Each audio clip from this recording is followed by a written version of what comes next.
Could Bill Belichick, yes, Bill Belichick, be the next head coach of the Miami Dolphins? There are a lot of rumors about Miami moving on from Mike McDaniel if he continues to struggle this year. It's something that most fans want, and myself included, are pining for McDaniel to be fired if these struggles continue. But the question is, who should replace McDaniel going forward after this year, and could it be Bill Belichick? Well, the reason why we're making this video is because Colin Cowherd speculated the idea, saying, what about Belichick?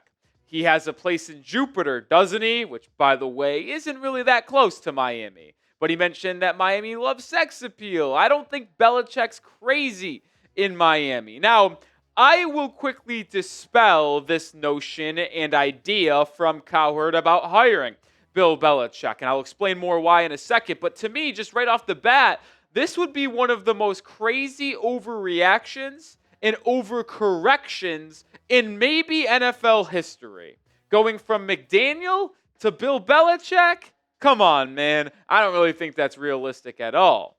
But what say you? Let me know. Would you hire Bill Belichick to be the next head coach of the Dolphins if they moved on from Mike McDaniel following this season?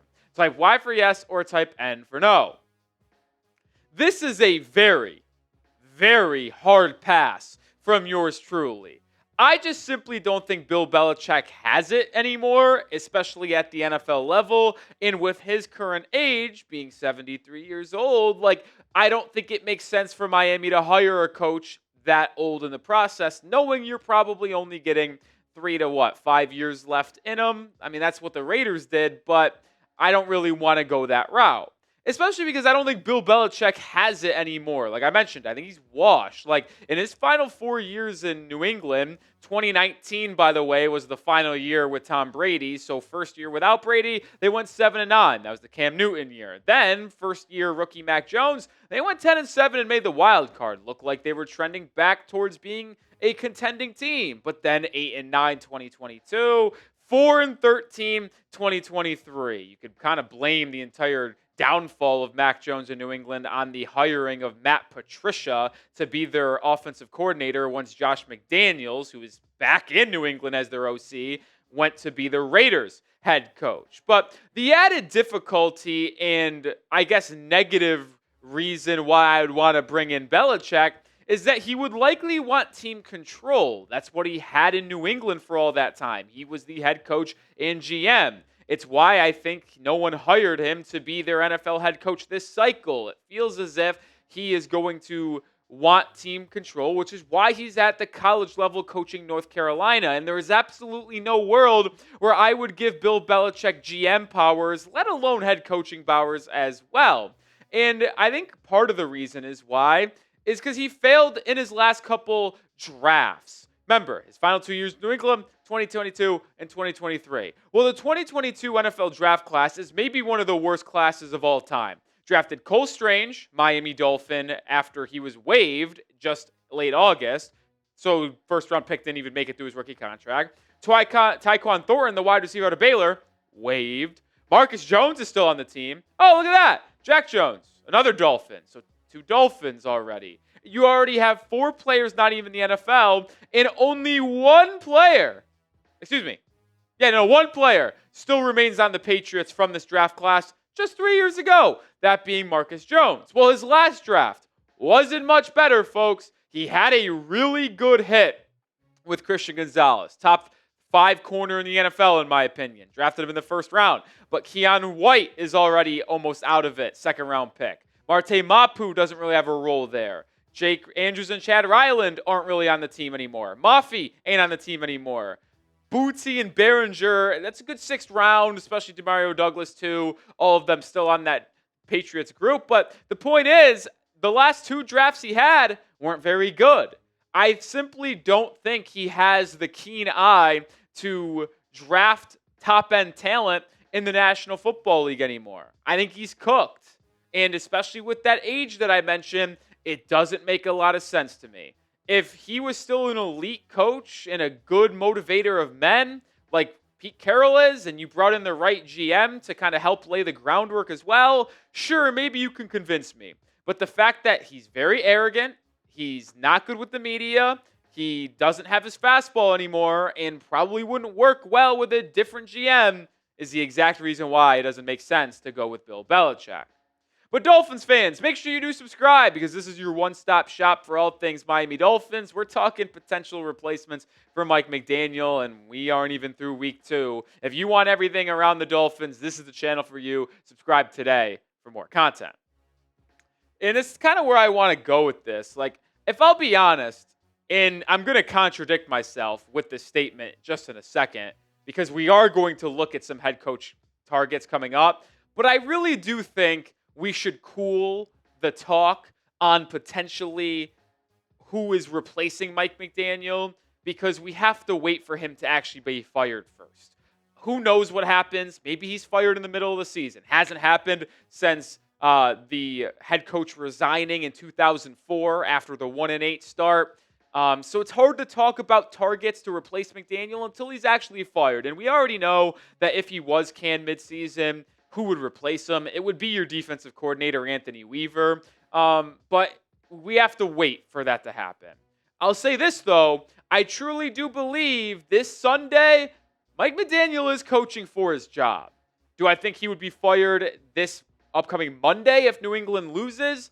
No. But this game is for his job for the future. Why do you say that, Nick? Well, if the Dolphins lose this week at home to the New England Patriots, making them 0-2 to start the year, losing to 2 teams that you were projected to be better than this year, and at least in my opinion and from Dolphins fans' perspectives, well, you're going to lose in week 3 on the road on Thursday Night Football against the Buffalo Bills, which means you would likely start the year 0-3, vibes would be rock bottom, and it would probably be 3 straight embarrassing losses. And Roley's prediction would be that he's fired the Friday after that loss to the Buffalo Bills, if they lose this Sunday, because they would be 0-3 with at least 2 embarrassing losses, and you would have a full week and a half to fire McDaniel that Friday, and then have the whoever is next head coach, that being Anthony Weaver, have a full week and change to prepare for week 4, which is Monday Night Football at home against the Jets. So if you're going to fire Mike McDaniel midseason,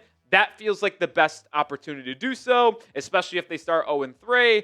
If they don't do it then, or the Dolphins are 1-2 and they don't fire him, then you probably would wait to see what happens the rest of the year, and then the next firing opportunity could probably take place when they're on their bye week after the Madrid game in Week 11.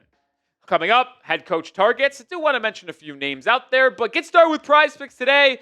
If the Dolphins made the right decision to fire Mike McDaniel, I'd be pretty happy with that. But your right decisions could get you paid on PrizePicks. It's good to be right. So simple to play. Pick more or less on 2 to 6 player stat projections. If you get your picks right, you could cash in. It's the best way to win cash this football season. Which players are going off, which ones aren't. Make your picks in less than 60 seconds and turn your takes into cash all season long on PrizePicks. Also, they offer injury reboots. If one of your players leave the game in the first half and doesn't return, PrizePicks will not count it as a loss. My entry for week 2, very simple. Max discount. Take advantage. Travis Kelce, more than half a passing yard. I'm pairing that up with more than half a touchdowns for Terry McLaurin. 2-player entry here. Very simple. Hopefully, I can cash in. Download the app today and use code CLNS to get $50 in lineups after you play your first $5 lineup. That is code CLNS to get $50 in lineups after you play your first $5 lineup. PrizePicks. It's good to be right. I said I was going to contradict myself, and here I am doing that, saying that I don't think we should be talking about head coach replacements until McDaniel's actually fired, but I did want to educate the Dolphins fans, because a lot of people have asked me in the comments section on who could be McDaniel's replacement, since I do want him to ultimately be fired. But here are the top 10 names that I would like you guys to at least keep your eye on, be aware of. There are some interesting names on here and current titles. There are some former head coaches like Vance Joseph, who is the current Denver defensive coordinator, Kliff Kingsbury, the current Commanders offensive coordinator, Mike McCarthy, the ex-Dallas Cowboys head coach. You got Ron Rivera, the ex-Panthers and Commanders head coach. You have Robert Saleh, the current 49ers defensive coordinator, but the former Jets head coach. And then you would have some first-time NFL head coaches, like current Notre Dame head coach Marcus Freeman, but then some coordinators, Joe Brady, Zach Orr, Chris Shula, Jesse Minter. And yes, Chris Shula is the grandson of Don Shula. But here is my take when it comes to what I would want next in a Miami Dolphins head coach. I want someone who will lead the men in the locker room and inspire a locker room. I don't need someone to be some unbelievable hardo, but I need someone that the players want to play for. They want to be coached by. You see some of these guys that come into the league, right? Like the D'Amico Ryans, like the Sean McVays. These guys know how to lead. They know how to speak to the locker room. They know how to get these guys fired up, be well prepared for big games, let alone any game on Sundays. I need to be confident that this head coach can be the face of my franchise. McDaniel probably did wow Chris Grier and Stephen Ross in the meetings with his intellect on football and some of his offensive concepts. But the truth is, he is not a leader. He doesn't inspire confidence in these young men and veterans in the locker room. And I need the antithesis of that. I need that flipped. If you're going to try to go do a 180 from McDaniel to your next head coach, that's the one area I want it to be in. The ability to lead men. And there's 3 people on that initial 10 coach list that have my eye the most, in my opinion. Zach Orr, the current Baltimore Ravens defensive coordinator, Robert Saleh, the former Jets head coach, 49ers defensive coordinator, or current defensive coordinator. I think he got the raw end of the deal in New York. I thought a lot of the blame should be placed on their GM, Joe Douglas, as well as Aaron Rodgers coming in and kind of ruining everything there, and them never really having a quarterback. I mean, Saleh was stuck with Zach Wilson. I mean, come on, what are we doing here? And then Marcus Freeman, the Notre Dame head coach. That one is a very fascinating idea, and I have a lot more to say on Zach Orr coming up here in a second. But who is your top replacement for Mike McDaniel? You see him fired now. Who is the guy that you think you would want to replace him with if you had to choose right now? Let me know your guy down below. I will cool the head coach talk ever so slightly right now, because if you do follow the NFL, and if you don't, I'll help you out here. The order of operations usually is nailing the GM. And I think we could all confidently say that if you're firing Mike McDaniel, you're going to fire Chris Grier. And vice versa. If you fire Chris Grier, you're also getting rid of Mike McDaniel. The two are a package. They got to go, both of them. And same thing with the new head coach, too. The head coach is going to be likely picked out by the new GM. So Ross has to nail the GM hire, and then the GM and owner have to hire the right head coach. But the reason why I'm all in on Zach Orr, and that is my top guy. I told you the initial list of 10 guys I'm keeping an eye on. I whittled it down to 3, including Marcus Freeman and Robert Saleh. But I think Zach Orr is the right man for the job potentially. Former linebacker. He's a young guy, but he is a leader.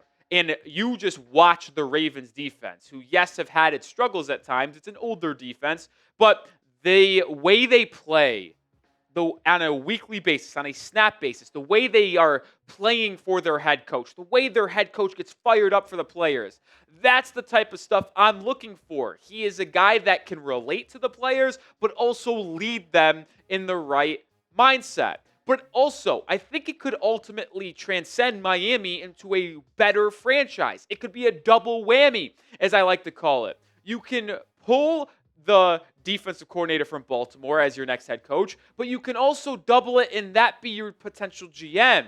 Hire the Ravens vice president of player personnel, who is also a former GM for the Browns in 2009, George Kakinis. I think I said that right. But the point is, he has had a large hand in the consistent success on this Ravens team since he joined the organization in 2010. As a director of player personnel and now elevated to vice president of player personnel. He clearly has a keen eye for talent, considering all of the good additions in free agency and through the draft. Or you could go with the current director of player personnel, Mark Azevedo.